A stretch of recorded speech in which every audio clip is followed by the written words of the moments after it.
안녕하십니까. 걷는 명품 변호사 조용주 변호사입니다. 명품 변호사 TV 좋아요와 구독 꼭 부탁드리겠습니다. 오늘은 제가 법률신문에 8월 20일자에 실린 박상은 변호사님의 차별금지법을 우려하는 이유라는 칼럼을 좀 소개하려고 합니다.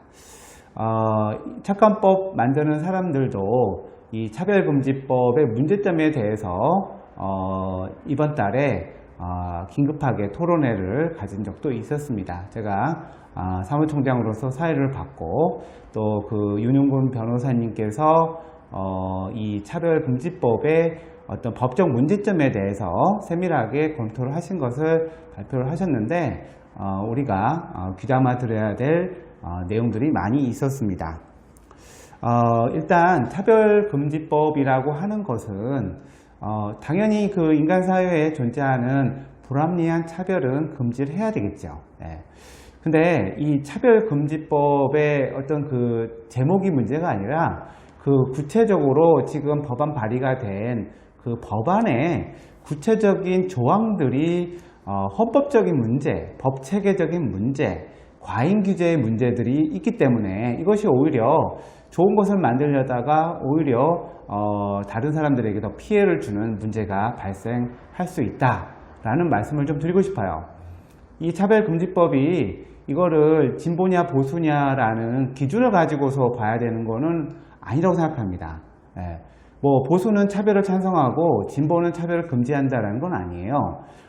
법이라고 하는 것은 한번 만들어지면 다시 고치거나 없어질 때까지 계속 지켜야 되고요. 지키지 않으면은 처벌을 하게 됩니다.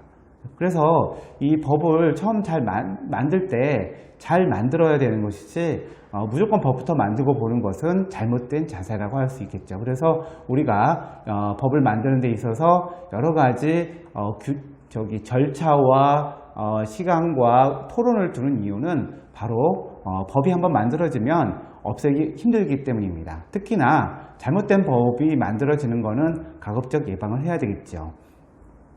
지금 우리나라에서 어떤 차별을 금지하는 거에 대해서는 상당 부분 개별법에서 규정을 하고 있어요. 대표적인 게 이제 양성의 차별, 그 다음에 장애인의 차별, 지역의 차별, 출신의 차별, 이런 거 다 지금 법률에서 개별적으로 하지 못하도록 되어 있는데, 포괄적 차별금지법은 이런 것들을 다 모아놓고 이제 거기에 또 다른 건데요. 분류할 수 없는 성, 이런 것들을 이제 넣어서 이렇게 우리가 이제 보통 동성애자로 이해를 하는 것 같은데요. 근데 외국에서 연구 결과에 의하면 이 성을 또 남성과 여성이라는 큰 성에서 세부적으로 성적 취향을 나누면은 몇십 가지가 된다고 하더라고요. 그러니까 저희가 이해하지 못하는 성도 있는 그런 것 같습니다. 그런데 법률에서 남성, 여성, 기타 분류할 수 없는 성 세 가지를 이렇게 해놨는데 이 세 가지, 나머지 기타 분류할 수 없는 성은 대단히 이해하기가 좀 어렵기도 해요. 그냥 동성애자라는 것도 아니고 그거에 대한 또 개별적인 성들이 있는 것으로 연구 결과가 밝혀졌는데, 이거를 입법으로 해서 과연 차별을 하는 사람에 대해서 국가가 제재를 하는 게 포괄적 차별금지법의 내용이거든요.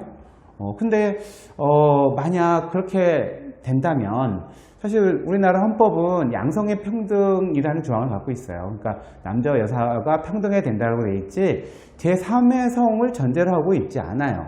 근데 우리가 알고 있는 제3의 성들이라는 것은 신체적으로는 남자이지만 정신적으로는 여자, 신체적으로는 여자지만 육체적으로는 또 이렇게 또 반대, 이렇게 해가지고서 되기도 하고, 아니면 심한 경우에는 어린애를 사랑하는 사람이 있고 동물을 사랑하는 사람이 있고 이렇게 나누면은 정말 여러 가지 형태가 나오게 돼요. 그런 것이 잘못됐다는 것이 아니라 그러한 자기의 성적 취향은 인정할 수 있지만 그러한 성적 취향이 잘못됐다고 얘기하는 것까지 처벌하거나 과징금을 매기거나 여러 가지 규제를 하는 거에서 이제 문제가 될 수 있다는 거죠. 그거 말고도 법 체계적으로 문제도 많이 돼요. 왜냐하면 우리나라 병역법은 남자는 병역 의무를 지도록 되어 있거든요. 그런데 제3의 성은 그냥 제4의 성은 만약 그런 경우에 몸은 남자인데 정신은 여자, 성적 취향은 여자, 그러면 이분은 군대를 가야 되는 건지 말아야 되는 건지 이런 문제들이 생기고요. 그 다음에 지금 화장실도 남자 화장실, 여자 화장실이 있는데 제3의 화장실을 만들어야 돼요. 근데 그건 어떻게 할까요? 몸은 남자인데 마음은 여자인 분이 여성 화장실에 갈 수 있을까요? 그래서 또 그런 화장실을 또 만들어야 되는 건지 뭐 이런 문제들도 있고요. 그 다음에 이 차별에 대해서 사실은 이 차별이라고 하는 거는 개인과 개인의 문제거든요. 국가가 개입하는 거는 이 개인과 개인의 문제에서 차별이 일어났을 때 국가가 개입을 해서 처벌을 하는 건데 이게 차별금지법의 내용인데 사실은 국가는 개인과 개인의 문제에 가급적이면은 적게 개입을 해야 되는 것이지 이거에 대해서 깊게 개입하는 것은 문제가 있어요. 그리고 어떤 것이 옳은지 차별인지 아닌지를 판단하는 게 사실 정치적인 견해에 따라서 또 왔다 갔다 해요. 그래서 이거를 객관적인 기준에 따라서 차별이다라고 보는 것도 무척 어려운 일이고 이거를 국가가 판단하게 됩니다. 그러면 개인과 개인의 문제에 있어서 그게 정말 차별인지에 대해서 국가가 판단을 하고 그 판단과 다르면 처벌을 해요. 그리고 손해배상도 징벌적 손해배상인데 우리나라 징벌적 손해배상과 체계가 조금 그러니까 손해배상 체계와 좀 다르고요. 그 다음에 입증 책임도 전환을 시켜요. 그냥 너 차별이야 라고 얘기만 하면 돼요. 그러면 저 사람이 차별이 아닌 걸 입증해야 되는데 이건 정말 어려운 일이거든요.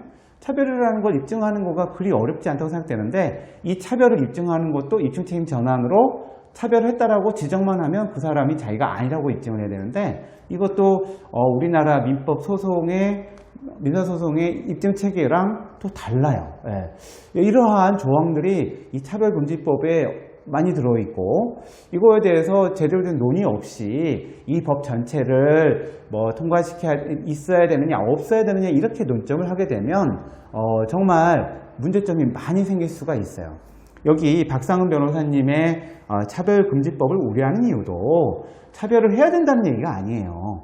차별금지법에 나오는 이 우리 법체계와 다른 내용들 그리고 국가가 사인 간의 관계에 과도하게 개입하는 문제들 이거는 이제 헌법의 문제, 법체계의 문제이기 때문에 이런 내용들을 제대로 이해하고 이 법이 옳다 그르다라고 판단을 해야 되는 것이지 이걸 갖다가 차별금지법은 무조건 좋은 거고 이걸 반대하면 차별하자는 거고 그 다음에 어떤 이제 기독교 단체에서는 무조건 또 반대를 하시는데 뭐 또 이 법에서 경청해야 될 부분도 있기도 해요.